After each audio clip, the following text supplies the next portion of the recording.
Bonjour tout le monde, j'espère que vous allez bien. On se retrouve aujourd'hui pour une nouvelle vidéo et j'avais envie de vous faire un crash test parce que j'ai reçu il y a déjà quelques temps, mais en fait je ne l'ai pas testé, donc ça va être un vrai crash test en direct. Un nouveau pinceau qui s'appelle le Blend Smart. Je tiens juste à préciser que je l'ai reçu de la part de la marque, mais en aucun cas je ne suis payée pour faire de vidéos ou quoi que ce soit. C'était vraiment pour tester et je me suis dit autant en faire un crash test. Donc en fait, de ce que j'ai compris, le Blend Smart c'est un pinceau. En fait vous avez plusieurs embouts possibles. Donc moi ils m'ont envoyé l'embout pour le fond de teint et l'embout pour la poudre. Après j'ai regardé, c'est vendu sur le site de Sephora. Je sais pas encore si c'est en boutique, mais en tout cas sur le site internet il y est. Je vous mets le lien en barre d'infos. Et du coup voilà, vous avez plusieurs embouts que vous pouvez trouver. Et vous avez cette base là, donc c'est un tube assez classique de pinceau, un peu plus gros et beaucoup plus lourd. Là comme ça on se rend pas compte évidemment à travers la caméra, mais il est lourd puisqu'il contient tout un système électronique plus des piles, etc. En fait le principe est simple, c'est que vous prenez l'embout de votre choix, vous le mettez là, en plus c'est aimanté donc pas d'effort à faire. Et vous appuyez sur le petit bouton qui est juste ici et en fait c'est un pinceau... C'est un pinceau qui tourne, qui fait des rotations et du coup apparemment permet d'appliquer son fond de teint, sa poudre, son blush, etc. sans aucun effort. Voilà. Et ça permet donc apparemment une finition parfaite. Donc on va le faire tout de suite. Je ne suis pas maquillée du coup, comme vous pouvez le voir.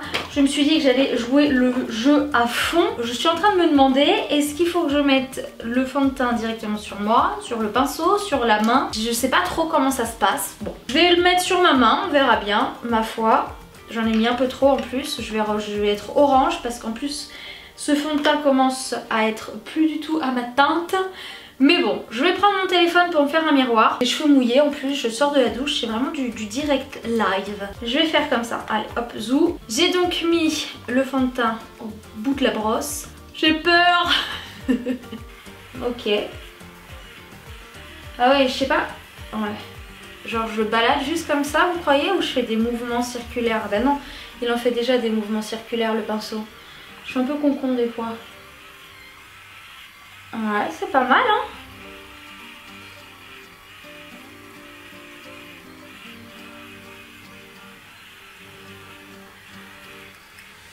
En effet, il y a carrément moins d'efforts à faire que... Oula! Par contre, ça vous aspire la tronche. Il y a beaucoup moins d'efforts à faire qu'avec un blender. Par contre, j'ai l'impression que du coup, ça étale pas... J'ai l'impression d'avoir une démarcation à mort là. Je vois pas très bien en plus vu que je suis pas devant un miroir. J'ai l'impression aussi que le fond de teint est vachement absorbé en fait. Pourtant non, parce que quand on écarte les poils, il n'y a vraiment rien à l'intérieur. Tout est vraiment au bord du pinceau. En fait, vous voyez, l'impression que j'ai, c'est que j'ai envie de rajouter du fond de teint alors que je sais que j'ai mis plus que ce que je n'utilise quand j'utilise le classique Beauty Blender que tout le monde a, je pense, de nos jours. Donc... je sais pas quoi faire et je me rends pas compte avec le téléphone si je suis orange, si je suis pas orange. J'ai l'impression aussi que là, de là où j'ai commencé, je suis vachement plus marquée que là. Je sais pas. Je vais essayer de continuer à unifier tout ça et après on passera à cet embout pour la poudre.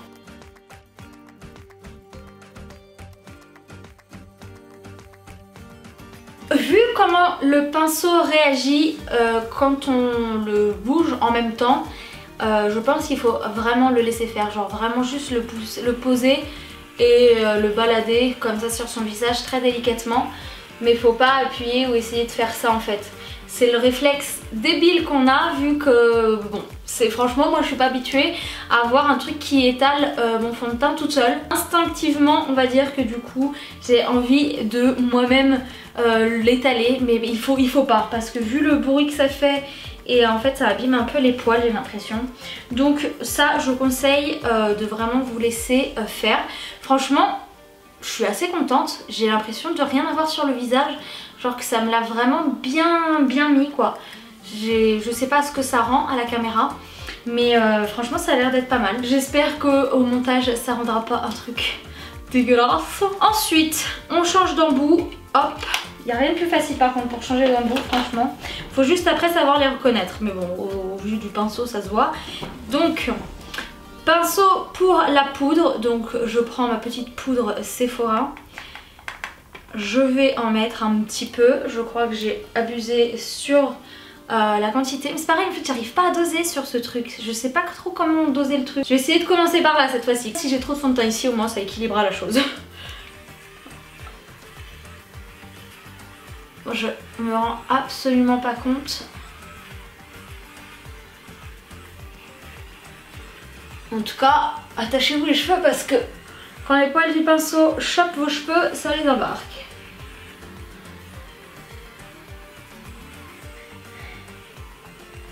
Ok.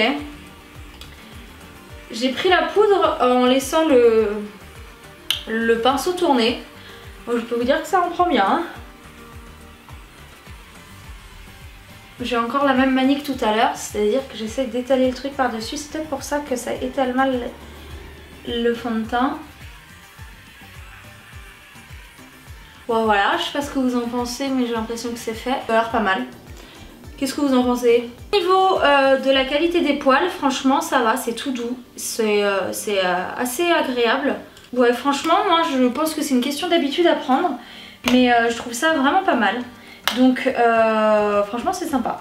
Après en plus à mon avis les embouts sont assez faciles à nettoyer vu qu'ils se détachent facilement. Vous pouvez acheter celui que vous voulez. En tout cas le pack de départ il est vendu avec l'embout à fond de teint et la base, le manche on va dire. Donc voilà, ça c'est ce qui est vendu ensemble. Et après vous avez les embouts que vous pouvez donc rajouter. Je sais pas sûre que, mis à part le fond de teint et la poudre comme ça, et encore la poudre, je préfère vraiment moi me l'appliquer moi-même. Je pense que celui du fond de teint est vraiment bien, mais après je me vois mal appliquer mon blush en rond comme ça. Je sais pas si j'y arriverai. Il y en a je sais qu'il y a aussi un embout spécial pour le contouring. Déjà que je sais pas le faire tout seul, mais alors si en plus j'ai ce truc assez lourd qui tourne, je suis pas sûre. Le fond de teint, moi j'approuve, je trouve ça assez sympa. Assez ludique on va dire. Ça prend pas trop de place en plus, donc vous pouvez l'emmener n'importe où en vacances dans votre trousse de toilette. C'est vraiment, ça prend pas de place, vous le mettez dans sa petite pochette. Et franchement c'est vraiment pas plus gros qu'un pinceau classique. Un petit peu plus gros, mais bon franchement voilà, c'est largement transportable comme vous voulez. J'espère que ce crash test vous a plu, que ça vous a peut-être permis d'avoir une première impression sur le produit. Moi je trouve que c'est pas mal, j'ai juste un bémol, c'est le prix, il est à 65,90 €. Donc c'est vraiment pas donné. Maintenant bon bah voilà, c'est un pinceau assez professionnel je pense. Et c'est vrai que les pinceaux ça coûte déjà très cher. Donc là avec toute la mécanique et tout qu'il y a dedans, c'est le truc à la mode genre le pinceau 2.0. Donc forcément bah voilà, il y a le prix qui va derrière. Mais bon voilà, franchement je valide, juste ce petit bémol au niveau du prix. Mais si vous pouvez le tester, n'hésitez pas à le tester. Moi franchement je le conseille, c'est un crash test réussi pour ma part. J'espère que la vidéo vous a plu, je vous fais plein de gros bisous et je vous dis à très bientôt, ciao.